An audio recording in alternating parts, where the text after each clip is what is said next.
the consumer will run out of money, first of all, and then they'll find no value in going back tomorrow. They're just going to try and find value in selling it to their friend. That's called a pyramid scheme. Hi, and welcome to the Yunit podcast. Here we'll be taking a deep dive into the metaverse, exploring the blockchain, NFTs, tokens, and coins, as well as the hottest play-to-earn trends with Web3's most prominent figures.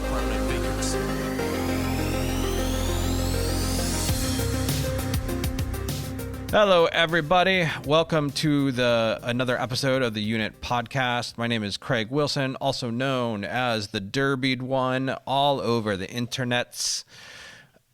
Today, I am here with Paul Vowell and of 4D Fun, but I'll let him do a quick intro. Give me like a 5-sentence intro of yourself, Paul. Thanks for having me.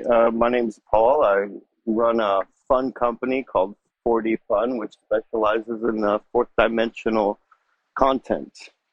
Fourth dimensional. I love the way your brain works. I think a lot of people are going to be confused by that, but we'll get into that. We'll get into that. Yeah, definitely. How are you today, my friend?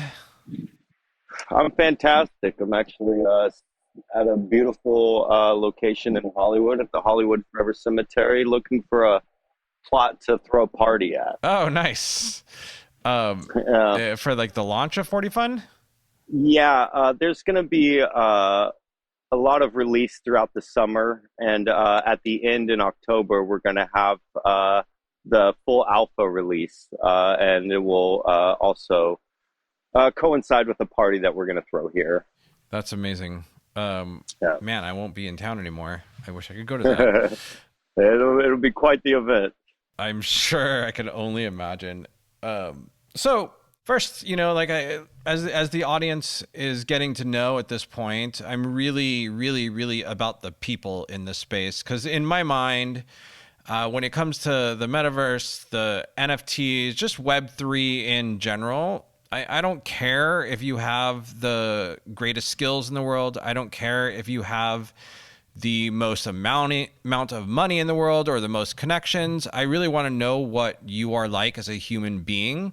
And then beyond that, I also obviously want to know the product, and then how you can actually excel in the space. So, because I really think this entire thing, right? It's the Web3 is like human focused more so than corporate focused or business focused. So I like to know the humans. So Web3 is connectivity amongst all humans, right? Yeah, 100%. I mean, that's what the internet was. But I've been having this conversation a lot, right? Like, the internet or Web 2 is a really bottom down or top down mentality. It's very like business to consumer, but Web 3 is the other way, right? It's not B2C, it's C2B. Yeah. It's community to business. I don't like to use the word customer or consumer when thinking about this. I really think about it as community to business, and it's very bottom up. And I think it's going to take a while for a lot of companies to wrap their mind around that. But anyhow, why don't you give us just a quick intro, a little bit about yourself? I was most of my life I was a musician. All of my life it seemed, but then I got out of the Peter Pan lifestyle and got into television and film distribution and production. But in the early stages of streaming, and that got me into what I now assume as my tech life. I created what was multi-platform API distribution system. And it got me acquainted with the idea of not just creating content, but being able to self-distribute, and things like that became more standardized in society. It just became more interesting to me to start finding unique ways to create, my version of Web 3.0 is creator to consumer direct. And this is one of the most fascinating tools we as creators have ever been handed. from a musician and a content creator and just an artist in general's perception. This is a very unique moment in time where we're handed the ability to have outreach to the world and have no intermediary process between delivering and receiving. And that's very intriguing to me. Everything has always been controlled. And it's a very interesting notion. So I just ran full force. You and me both, sir. Yeah. Yeah, there's a lot to be built and a lot to be said about the space. But you said you started as a musician. Can you tell everybody like a little bit about your music background and maybe early signs that, you know, if you have any, if you can think of any as a child, like that may have gotten you, you know, into music and into the kind of thought process that you have now? You know, it's strange. When I was getting into music early on, one of the first bands I was in was a punk rock band. And it was in Arizona. And it was the first real band I joined. I was very young. It was like 18 or 19. I wasn't even old enough to get into the bars we were playing at. And the guitarist in the band, they're a little bit older than me, and they were able to get into the bars. But the guitarist was going to school, and he was going to a computer school for whatever the hell he was doing. I was in no way interested at the time. I was more interested in being a punk rock drummer and living that lifestyle. But he had built, and this is before MySpace, mind you, he had built a message board for communication between bands and venues looking for bands and bands looking for different musicians and things like this. And it ended up being incredibly successful and a tool of connectivity that built a whole scene in Arizona, and it became a very thriving scene that pushed a massive amount of bands to great heights, as well as myself into wonderful positions within music. But it was all because of building connectivity and a tool that allowed us to expand past the small region in which we were in. And that kind of gave me an insight,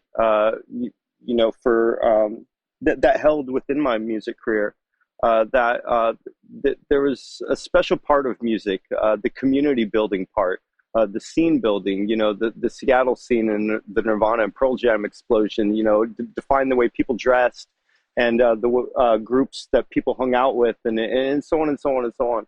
And it was always very important to me as a musician to understand the community aspect of it, because I mean that's the part that drives the consumer market and the connectivity between the musician and the crowd.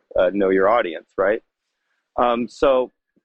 But technology and music have been an interesting road for me because I saw the fall of the recording industry. I was a studio musician and a producer and a recording engineer, and I worked at some magnificent recording studios that RCA Victor built himself in Hollywood. Elvis used to record there. Axl Rose lived there while he did User Illusion 1 and 2. We had the grand piano that they used to record. I mean, a magnificent place.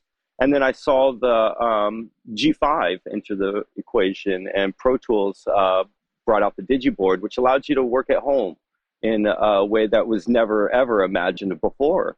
And then it got more compact, and then, the laptop came out, and the whole recording industry, it just kind of went under. And so did a lot of my work as a result. So I started touring more. But then, as streaming platforms became more prevalent and record sales, declined. And then all these other avenues were demonetized, like YouTube completely demonetized the music video. Musicians and artists used to make a fair amount of money off licensing them to MTV. But now we give them away for likes and promotional purposes simply for the tour. So technology and music have been bound together, and one has ultimately destroyed the foundation of the other, but is dependent on it. Let's remember the smartphone all came from the iPod. Our need to quit listening to our ringtones on our phone, but actually put music and information in there, and that brought us the smartphone. So I started to understand that the technology and music were a combination that someone needed to focus on and perhaps provide a remedy to, so one wasn't so detrimental to the other. And it just kind of evolved. And I got more and more out of that life and more into this one. Yeah, everything is evolving right now. I mean, It's right now. It's a unique time to be alive. a It really hundred is. percent, especially if you were old enough to live through, honestly, just the beginning of the internet in the consumer internet, I guess, in like the mid Yeah. '90s, and watch it go from Web 1 to Web 2, Yeah. and now here we are in what people are calling Web 3 and beyond. Yeah. Yeah, so I know, you got into like augmented reality and some virtual reality. Can you tell us a little bit about that? I actually, that's what's brought me into working as, I guess some would say, a technologist. As I started looking into methods of content creation, I got an early glimpse of what would be called SLAM technology, which we know now as augmented reality. Taking a digital object and putting on a plane in the real world using a camera for the observation state and a viewer, TV or phone, and I was really infatuated with digital objects residing in the real world and the alignment of it all, and the fact that you can position it became fascinating to me. And I really started getting into the deployment of it all. So I started learning how to code, and I started learning Unity and game development and all these other things that I just didn't know. And then Pokemon Go came out, and the reality kind of hit really hard. But luckily, I had been so far into development, I had released a number of games on iOS just as a personal developer, just to test the release strategy of putting an application together, an augmented reality application together, and releasing it. But this got the attention of Magic Leap, which is a spatial computing system. Augmented reality glasses, they're incredibly advanced. If the world understood what those things did, they'd be running to them. Incredible technology. And I was one of the first people to receive these. And when I realized that the future was an alignment of the digital world and the physical world, I became just spellbound by the magic that it allows us to have and the connectivity that it brings. And I just started going deeper and deeper down the rabbit hole. And this was years ago. And as the technology kind of all stood still, VR and AR. Luckily, there were entities like Hologate who started doing location-based installations, which brought VR a little more attention. And then Oculus came out, and it really started to turn some heads. But then COVID happened, and it changed the world, and it changed people's perspectives of the need. And it drove everything I was doing for like this long-term kind of experiment into this new dimension, if you will. It brought it to the now, and I started getting into very weird experiments at that point as to how to get human representation into augmented fields. If we have the ability to bring digital objects into our living room or our space, I want to bring a person. I wanted to have George Clinton playing in my living room, and I wanted the mothership to fly in and beam down people and this party to ignite, but I didn't want it to be an avatar. I wanted it to be him. And then I thought, if that's possible, then we get into the preservation of the human legacy and how we perceive content in general and how it's distributed. So I started studying depth rendering, which is taking a camera and rendering the depth out of it and giving it volume, and then stitching multiple cameras together and ultimately acquiring what is known as a volumetric camera system. So my company has the capability of capturing people in motion in three-dimensional form, isolated, to deploy them into virtual spaces or real-world spaces through augmented presentation, which was not really understood by anyone or understood as to why it's important until COVID happened. And then all these variables of virtual systems started becoming mandatory. And then the word metaverse came out.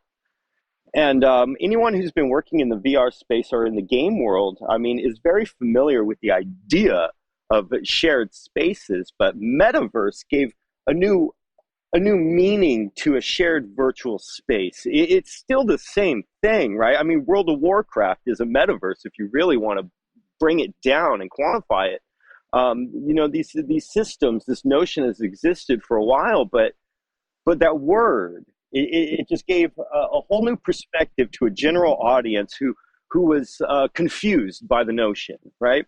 And when that word came out at a time where humans were so secluded and looking for some kind of escape, it changed everything. And with the adoption of smart contracts into Ethereum, which people know as NFTs, that changed everything, because now we have a system that can be put into this global distribution outlet, and everyone can push and pull from this common system that hold these variables of entitlement and ownership to the user. We're talking users owning their data, like for the first time, your friends that you have when you make a friends list and connect with people. People sell that, right? And all the information about how old you are and all these things, you're going to own that for the first time, right? Your avatar, your all the clothes you buy, all the Robux you spend, all the V-Bucks you spend on the digital objects you don't own. This is $3 trillion last year was spent in digital goods that nobody freaking owns. This is a flawed system that sits parallel to a system that is a solution to it all. So as this became more and more clear, not just to me, but to the general public, there's a system that if we just connect all these dots, can build a really unique solution that, which is astonishing to me, significantly benefits creators. And we're seeing it in the form of common NFTs now. Who's making the money? People who are making graphic art, or companies who are paying graphic artists and not paying them well, like Bored Ape Yacht Club. You know, there was a huge, publication out about the artist who was extremely upset about her artwork that got incredibly popular, and they paid her almost nothing for it. You know, but then there's this 12-year-old who makes these whales, and now he's a millionaire, and now he's definitely going to pursue his career in graphic design. You know, but the common variable of all sales is art, digital art, digital art, digital art, digital art. Trillions of dollars being sold in digital art out of nowhere, right? This is money being funneled to artists. The question is, how do we get more artists involved? How do we create a better value proposition for the consumer? So this isn't a bubble. This isn't just a money grab, but this is a true sustainable system, right? And it is possible. There just needs to be proper utility, right? And as we discuss Web 3.0 and NFTs, the big topic is utility. What is the point, right? Why should I give a funk about this thing? And more importantly, why should someone else 2 years from now pay me more for it? You know, what's the functionality here? Is it just a popularity club that I'm in, that I bought into? Because that's a rough gamble, because next month something's going to be more popular. You know, once the world realizes they can make more than an ape product, it's it's going to be a whole different ball game. But again, that goes into the introduction of something of sustainable value. And to me, that has always been music. Music's repeatable content. It's the only repeatable content we have in our lives. And it is a time capsule of memories and who we are. It molds who we hang out with, how we present ourselves, how we dress as kids, and leading ultimately to us as adults. It defines us. And as I said, it's always the leader of technology as far as the presenter and the definer of the need, you know, the CD, and so on and so on. Musicians hold an interesting part in society. We have the ability to stand on a speaker box, and people will listen because emotions are tied into what is said. Some take advantage of that. Some don't take advantage of it enough. But right now, I think all need to really stand up and start giving proper information to the next generation as far as what happened in the past, what happened with Web 1.0 and why we all lost, right? And how as creators, we diminished the value of everything and watered down everything to the point to now it's just 15-second bytes, move, move, move, move, move, move, move. And the careers last about the same. And it's just astonishing.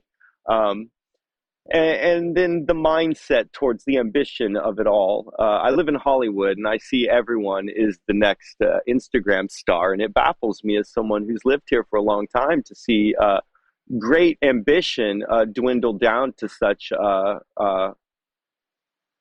brief pictures. You know, and it's just more accessible for so many people. Yeah. So it's a thing that we have to deal with as humans, this technology and the connectivity that it brings, but the divide that it creates at the same time. That's why Web 3.0 it's a great interest to me, but not the metaverse as people know it right now. People think of the metaverse as some virtual space that we're going to go into through our computer desktop or through a VR system, which is way cooler. But the truth is, I don't find it to be so. I don't even look at it as the metaverse. I call it more fourth dimensional. It's a fourth dimensional overlay of the world. And this is where spatial computing comes in. VR, you can't take out of your room, but our phone, we take everywhere with us. We're not dependent on it. It's the world's information accessible to us everywhere, always. Spatial computing is a visualization of the world's information accessible everywhere, always, much like our phone. But it frees up our hand. You see, we have this cuff on us. And it's been on us for about 10 years now, right? and that hand needs to be freed up. And that's why I love spatial computing systems, even though Google Glass was a failed attempt. It was an intriguing notion of freeing up that hand, right? And distributing information in a very unique and clever way in which children are being groomed for. So it's a technology that can't be denied. Facebook didn't change their name to Meta to build Oculus. Project Ari is their only concern, and it's spatial computing glasses. Apple's doing the same thing. I mean, we all in this space are aware, and it's coming very fast, and it's a beautiful thing. But it's also, it could be detrimental if we don't focus on the content and what kind of information and learning mechanisms are introduced. Television was a wonderful thing until it got riddled with bullshit, and then it molded a generation of idiots. And the internet kind of did the same thing, you know. And we got to be careful this time because this is a bigger system. I've always loved the comment, right? Like people always say that history repeats itself. That's not true. People repeat themselves. People. You can look into so many of these things and it will repeat. Yeah. But let's there's so much we could get into, but I also want to kind of take first just like a top level view from people that may not be as deep in as we are or have as much of an understanding. Can you, cause like my mom still my mom thinks I work for Facebook when she hears the word metaverse, right? My mom's in her 70s. So she's so confused by it all. And I hear her telling that to my family and I always have to, no, I don't work for Facebook. Yeah. But anyways, here's the thing, man. Go ahead. The bubble that, I briefly spoke on, it's going to be attributed to these words. Mm-hmm. Right. And unfortunately, Facebook is going to be a huge part of that tower that crumbles. But it's not going to bring down the system, but it will muddy up the word, right? And this is why I think more fourth dimensionally. And I actually learned this from the company Magic Leap, who was teaching me about some problems that existed in the future with volumetric video and augmented reality. And it's when new technology comes out, all these idiots go and file all these patents. Right? It doesn't mean they've done anything or are working towards anything. They just file all these patents. So if anyone does anything, they can just sue you. Yeah. Right? and this is the game. So this is why the word spatial computing was actually defined, was to get away from augmented reality. Because augmented reality was being backed into a corner that they knew that they couldn't get out of as a technology that would need to be defined as different, right? So this is what's going to have to happen with this movement as well, such as virtual reality and XR. You know, that there's an evolution in the definitive statement of what it is. You know, as it grows, it gets redefined, kind of thing. So I think the same thing's going to happen here. The word metaverse, listen, the word metaverse, it kind of surrounds this notion of virtual real estate, right? And to me, that's going to be the biggest bubble. I mean, real estate is great. I live in Hollywood. I overpay. I understand, right? But I overpay because there is shit to do here. And I can make things happen here. There's entertainment. I can go to a concert. I can sit in the cemetery and smoke pot while doing a podcast. I can do anything here. Location, location, location. But more importantly, it's entertainment, right? So a venue is great. You can have the Hollywood Bowl. It's a wonderful place to go. But if there's no one performing there, it's boring and dull. You can have your friends there, but it's still uncomfortable seating. I'd rather go home. So my point is, this is the problem with the metaverse, right? It's virtual real estate with no actual definitive value. Once you get someone to buy your virtual real estate, they go in there and see your brand that they just bought into, and they have a portal to buy more stuff. They're going to get over that real quick. You know, it's just a sales funnel after sales funnel after sales funnel. I mean, the consumer will run out of money, first of all.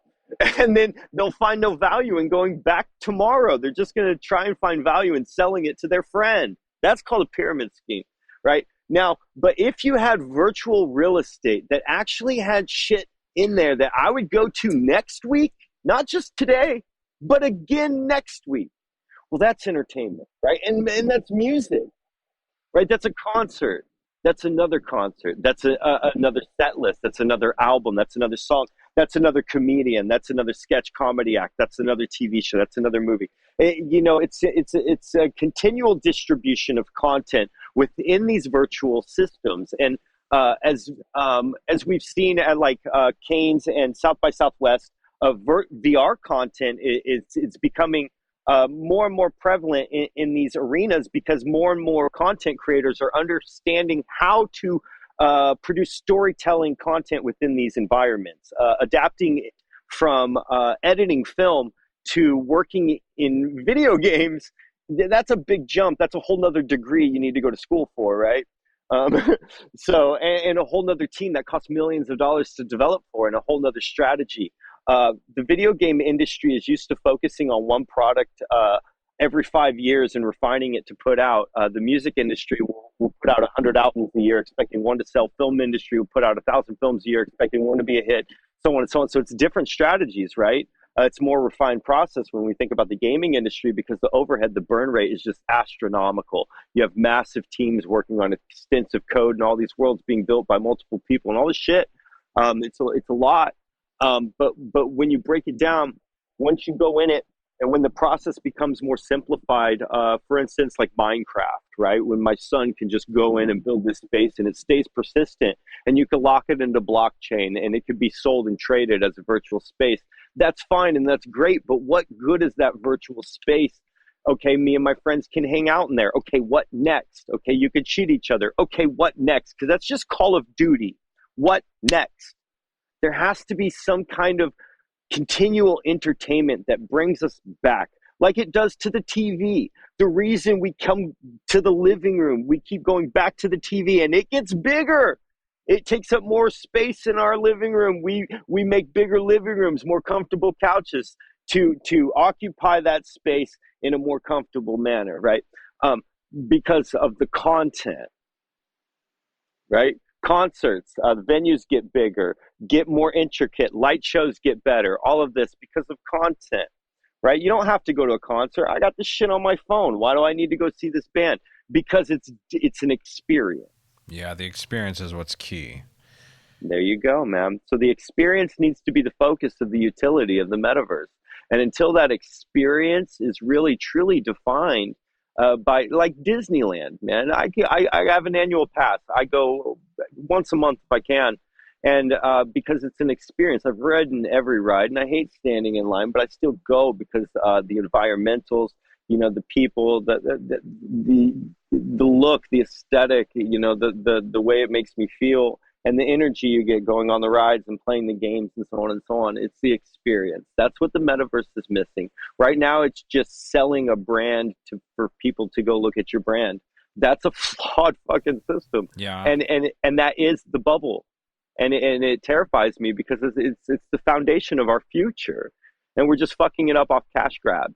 This whole space is a bubble, and it will pop, but that's the moment I'm looking forward to. Me too, because just like the internet, when the .com bubbled, it settled into what it will be, right? And that's what I'm really looking forward to. So you're right, I'm waiting for the rug to get pulled on it all, and I'm hoping I'm the one to do it. I want to deliver the value proposition that makes all metaverse real estate just fucking worthless. And purely by making a portal that allows people to facilitate entry of artistry into these spaces. So there's entertainment, man. There's something to do. Now I have a reason to tell to my friends, hey, go to this virtual space with me. We're going to go check this event out. We're going to go see this art gallery together. We're going to go check out a concert. We're going to go, you can go on a date and watch a jazz band play and play chess or, whatever. Let's give it the space more defined reason to be in there.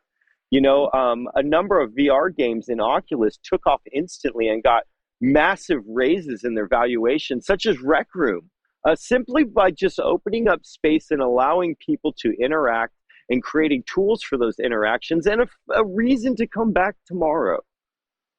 Such as Roblox is more and more defining every day, and they're adapting and they're growing and they're evolving and recreating themselves.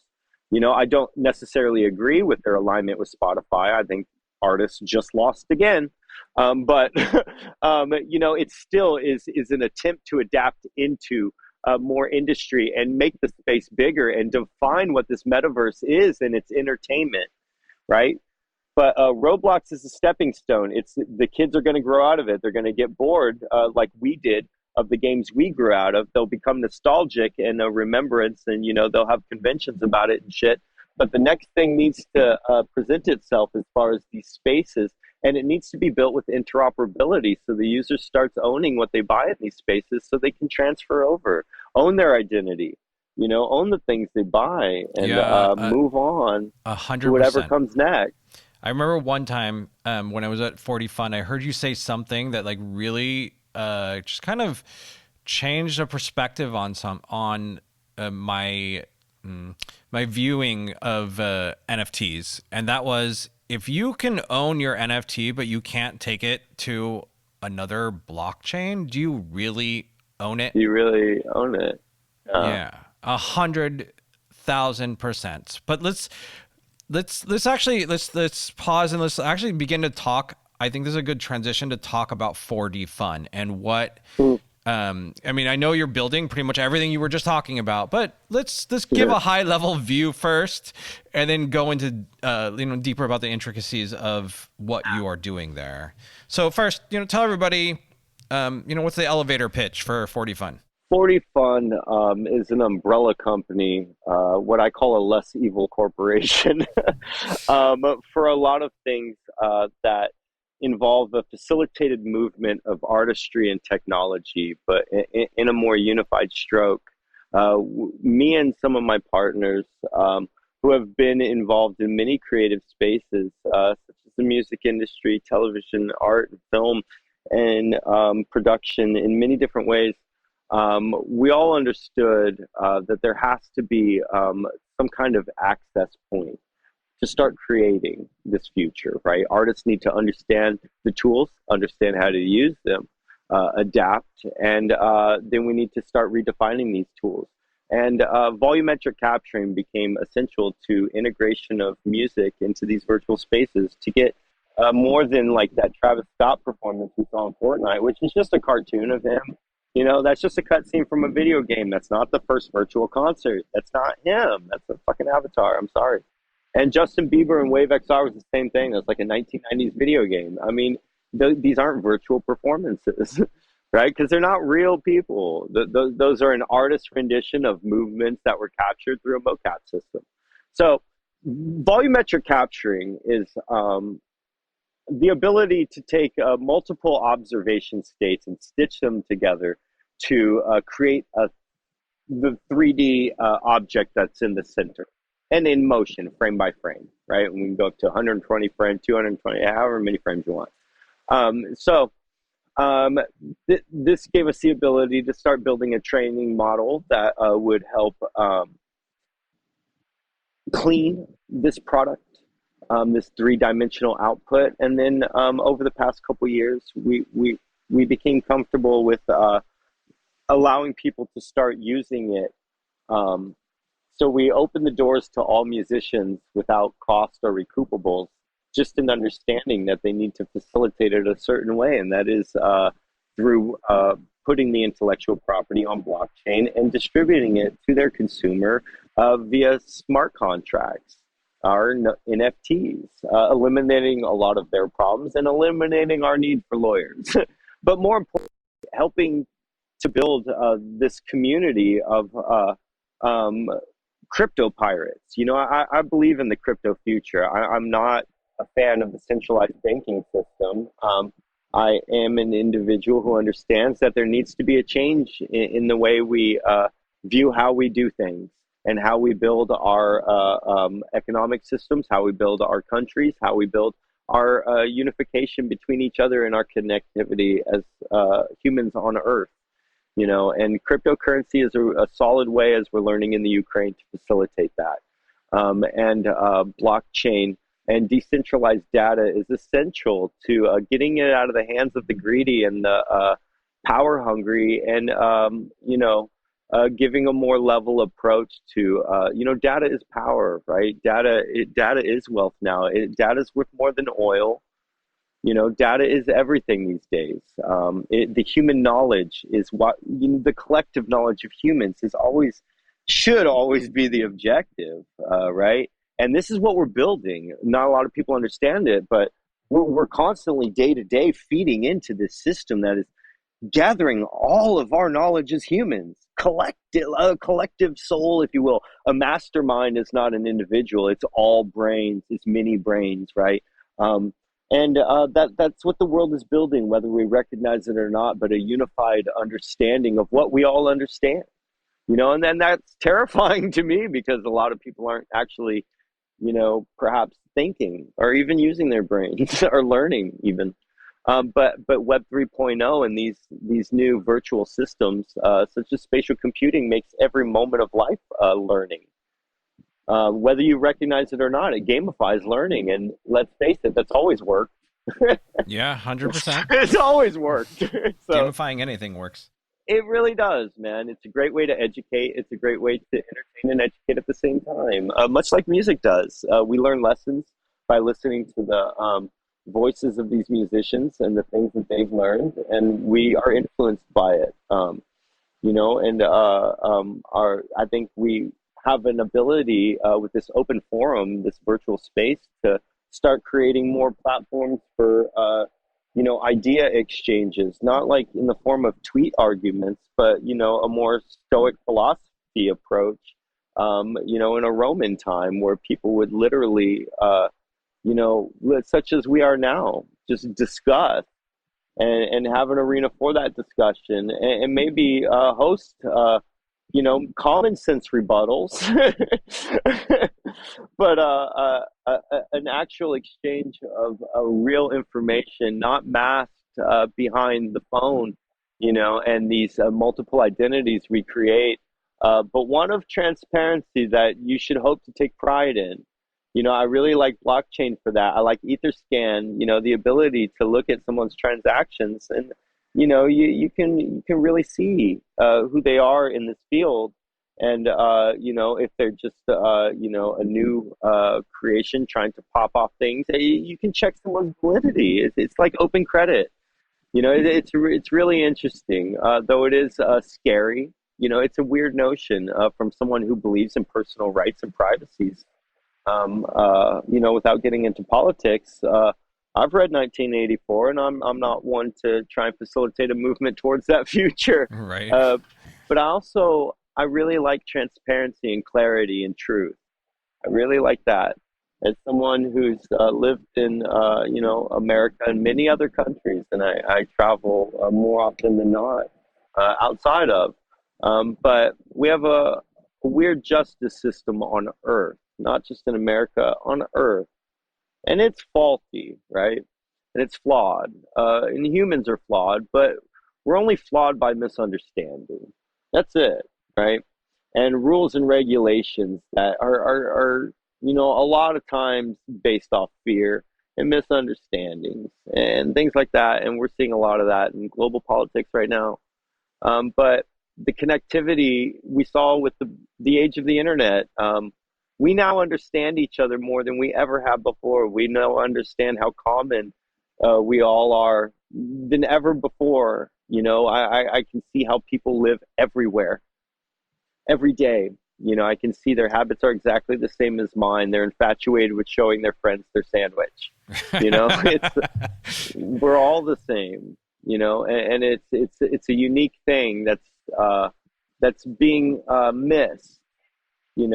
It's being whittled down or watered down through influencing and product pushing and all this other shit. But there is the beauty in it, and it's the connectivity of it all. Everyone is now recognizable. Everyone seems so familiar when I travel the world. Yeah, we're all just human, and we're so closely related. And when you think about blockchain and that transparency that people are a little off put by at first, but it's really just like a record of history, better than any journalist, any video. Dude, let me put it to you like this, and I think we'll all understand this. Recently, you walk up to someone, let's say you're walking in a cemetery, right? Or in a park. Let's make it a little more understandable. You're walking in a park and you walk up to someone and you're both wearing a mask and you're both wearing sunglasses and hats even, right? How comfortable are you guys who don't know each other going to be with just telling each other your personal information or getting acquainted or asking each other out on a date or, to go get a beer or whatever the hell, however people meet for whatever reason? You're not, because everyone's very elusive, right? But if you take those glasses off and you take that mask off and you see the other person smile or their frown or their grin or whatever,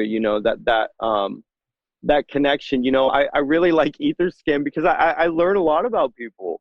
And it's interesting, and that's what we do on social media. Come on, guys, we give the information for free. Let's get the fuck over it. I mean, God, let's be real. We let everyone everywhere track everything we do. Hey, I'm at this restaurant eating this right now. You know what I mean? Let's at least be able to be transparent about our actions, for fuck's sake. The things that actually matter. The way we interact with each other in the world. And a lot of that is financial, because a lot of us are dependent on financials to survive, right? So in our interactions with each other, like, how well did you treat the last artist you worked with? How well did this person treat this transaction? Did this person build this product simply just to scam people? You can trace a lot of these things, or you can simply just examine someone's history of how long they've been in the business.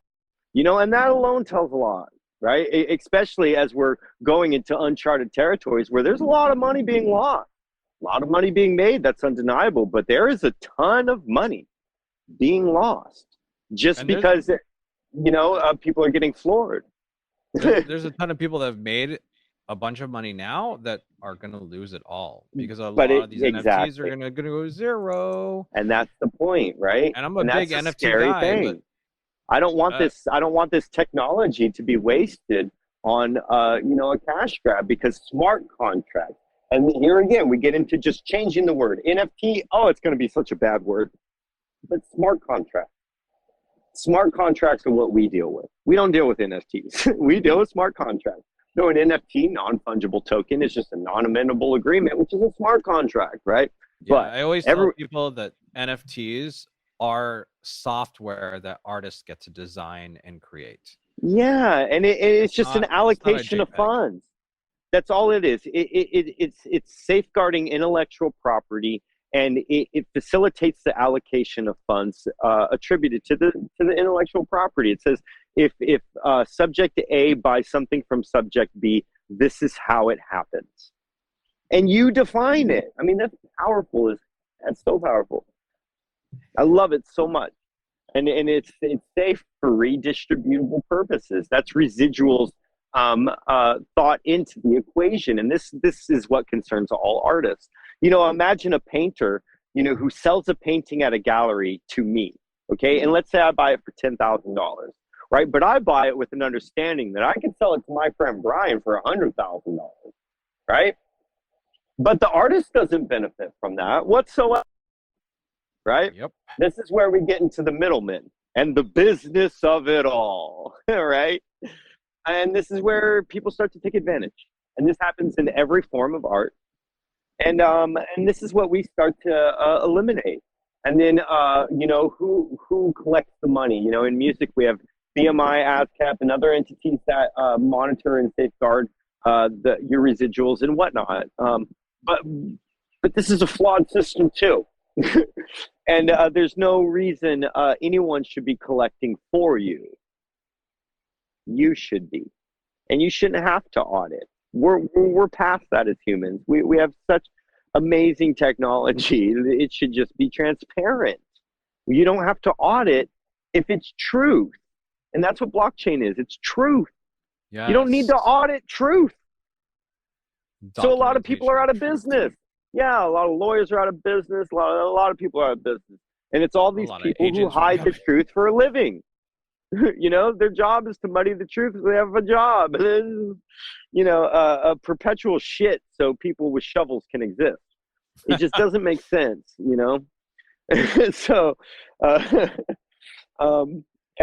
just think it's a unique time. And if everyone acts right and marches forward with persistence and proper intention, and it could be their own intention. Yeah. Everyone's selfish. It could be their own, but have it be right, not just for money, but with an outcome that means something to someone after you. It can mean something for you too, but at least someone after you. It should mean something for you too. It should. Otherwise, you're not going to fight hard enough. Yeah, like I started. This is like This is bottom up, right? So the bottom is the community. So this isn't just about me. If I create this NFT and I go sell it for $10,000, it's not about me. It's about us. And yes, I want to succeed. I need to, but I'm also someone personally, I got to take care of myself so I can take care of everybody else better. Right? So it's shared economy.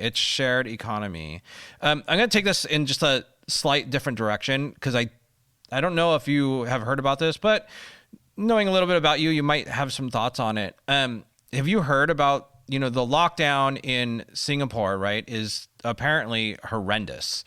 It's close to martial law. People are getting beat. There's all sorts of things happening. And in order to defeat censorship, the people of Singapore are documenting these moments, turning them into NFTs and minting them on the blockchain so they cannot be taken down. Ooh, I love that.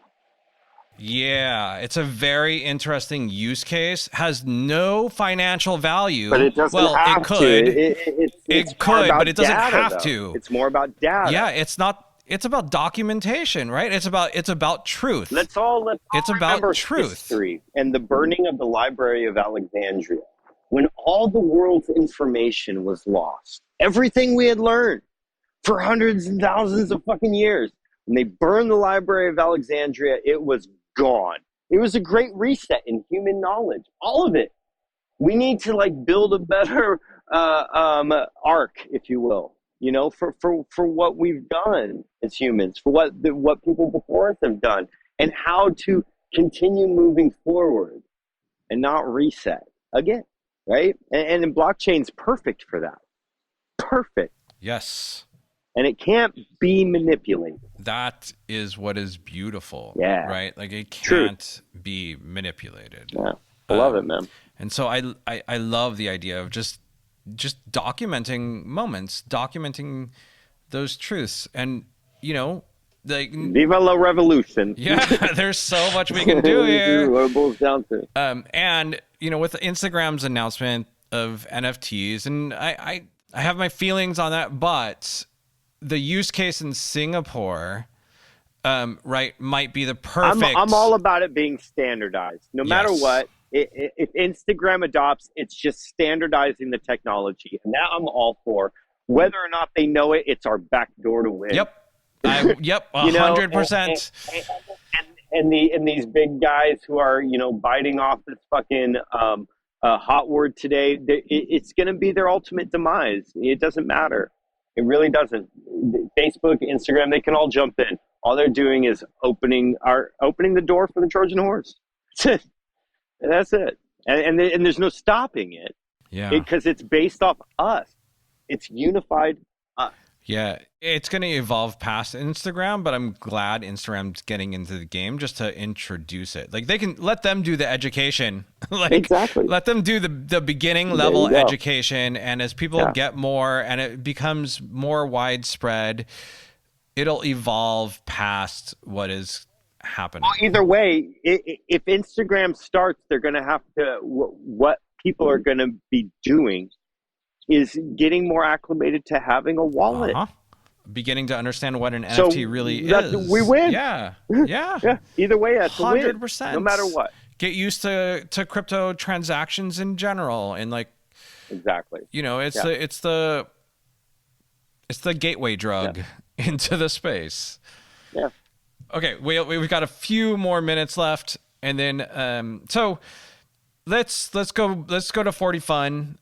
Tell people how they can get involved. I'm not sure when this is going to be released, so where can they go to find more information, and how could they participate creatively and as someone who wants to experience it? What I would do is go to nothingtoseehere.io. That's what I would do. I'm curious. I have not been there. So as of June 3rd, which will be at a conference called NAM, the National Association of Music Merchants Conference, we are going to open up and allow early access to what will be the entry portal to everything we've been doing over the past couple years, and early access to virtual concerts that are being built and deployed, and minting processes and all kinds of things, all built with interoperability and user ownership of data. And we built it with Ready Player Me.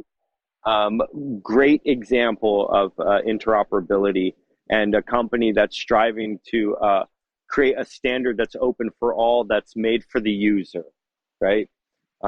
Very cool.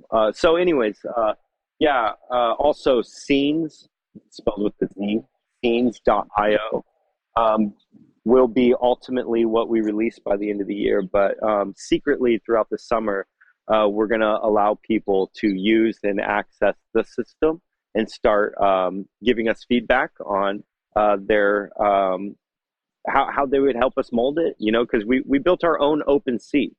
It is a way for creators to instantly upload their own content to the consumer, and artists to come to our capturing stage and have a place that can actually deliver it. Volumetric files, there's no file format on OpenSea that can play a volumetric file. It's not an MP3 or an MP4 or a JPEG. You can't view it. So we had to build a viewer linked, and we linked it to the Ethereum blockchain, and then allowed wallet integration. And we built our own marketplace that would allow user profiles to be linked into the virtual spaces, metaverse for lack of a better term, but accessible on all devices, Oculus, HTC, desktop, mobile, all of that, such as Roblox has done a wonderful job at building. Yeah. Amen. I'm really looking forward to it. So if people wanted to participate throughout the summer, like myself, how we go to scenes.io? No. If you guys want to participate over the summer, don't go to scenes.io. That's not going to be released until October, when we have our party here at the cemetery for the death of an industry and the birth of a revolution. Nice. As I so call it. Poetic. And then, but over the summer, if people want to know more and find out about what's happening with this movement and start participating, actually, you can participate early and start going to some of these virtual events and some of these spaces and build them. In fact, by going to nothingtoseehere.io, that is a secret site that we created to allow people to get insight into what's being built. A lot of my problem with the NFT and metaverse space is it's just bullshit roadmaps to nothing. If you give us money, we might do this, right? I want to show the world, we want to show the world it's built already, and we want to let you use it now. And we want you to start using it, but with an understanding that we're going through a refinement process because nothing like this has ever been built. Getting blockchain connectivity into a VR space in general is incredibly difficult just because there's no Chrome, right? So logging in as a user and avatar creation and transference of assets and all these other things is a very difficult process. With such an early technology, we had to mold our own smart contracts and put different variables in that, pertain to artists and musicians for retransferable of goods. But anyways, as this system gets fleshed out and as we build more concerts and metaverse spaces for artists, each musician, each band, each brand, each artist has their own metaverse space where they will be continuously uploading more content and concerts and other things within their event space. Okay, so this we will allow early access throughout the summer at nothingtoseehere.io. You'll learn all about how everything's about to work and, more importantly, how to download the secret beta version and actually go into it. Sold. Yeah. As soon as I make my move, physically I'm moving, and as soon as I settle in just a little bit, just a tiny bit, I'm gonna begin to play. I'm so awesome. Intrigued by everything you guys are doing. Having had that opportunity to see the space in action and meet the people and have long conversations and really just watch. A lot of times I just sat there quietly, just watching, and trying to figure out who's who and what's what and why everybody is the way that I think they might be. I'm 100% on board with everything you guys are building over there. And for anybody in the audience, please do everything he just said. Go check it out. You can also follow them on Instagram. It's 40fun. It's just 40fun, yeah. .io. Yeah, Instagram. I think we're just 40fun. Yeah, you go to 40fun.io. Also, it's very intriguing, very amazing project. And as you can tell by this conversation, there's a lot of depth and a lot of thought put into it, and definitely some really deep philosophies behind it as to why it's being built. Not just how, not just what, but why. And I think that's what always sold me. So I really appreciate your time, Paul.